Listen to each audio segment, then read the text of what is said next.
Magtatakda na ng speed limit sa Marilake Highway ang bayan ng Baras sa Rizal at pinaplano na rin nilang gumamit ng speed gun. Ito'y upang maiwasan na ang mga aksidente sa highway na ginagawang karerahan ng ilang motorista.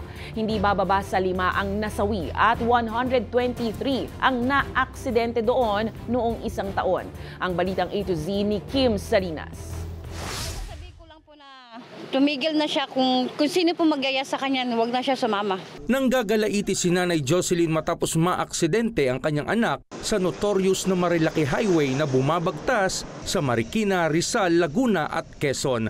Napasugod siya sa first aid station ng Barangay Pinugay, Baras, Rizal dahil sumemplang ang anak na nakiangkas sa kaibigang nakamotorsiklo at nag-exhibition sa naturang highway. Galos lang daw po, tapos yung driver din may sugat din daw po. Natatakot po syempre po, di po din natin masabi kung ano talaga pong mangyari, di ba? Ayon sa pamunuan ng barangay, parati nang nakastandby ang kanilang medic team dahil sa malimit na aksidente sa highway. Taong 2024, siguro meron kaming aksidente na 123. As of now, 2025 January, meron na po kaming 12 na accident. Meron tayong mga nasawi.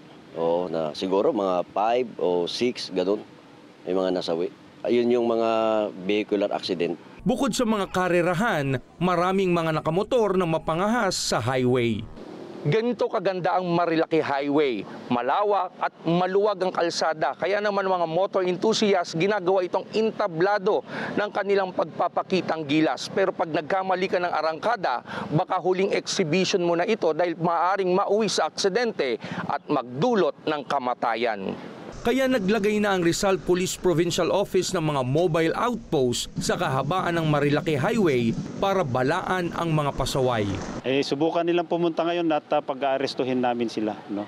Hindi namin inaalaw na gawing racetrack itong Marilake. No? Maging Land Transportation Office at mga Barangay Police Force ay nakabantay na rin sa strategic point sa Marilake Highway, kabilang na sa bayan ng Baras. Magkaroon dito ng speed limit, ang lahat ng lalagyan namin lahat ng karatula. Siguro di sila makapagsasungaling sa speed gun na aming pinaplano na para walang kadahilanan para hindi sila mahuli o hulihin kung talaga sila nagkamali. Itatakda ng speed limit sa bagong ordinansa na nakatakdang ibaba ng lokal na pamahalaan ng Baras. Baka magmumulta sila ng malaking halaga. At alam mo naman na tayo ang dapat pairalin natin dito yung disiplina. Sapagkat kung ang mga ating motorista ay walang disiplina, mas marami ang magiging aksidente dito sa ating lugar sa Marilake. Nakikipag-ugnayan na ang Baras LGU sa LTO at iba pang law enforcement agencies para sa ibababang ordinansa upang mailayo na sa mga aksidente ang mga motorista sa bahaging ito ng Marilake Highway.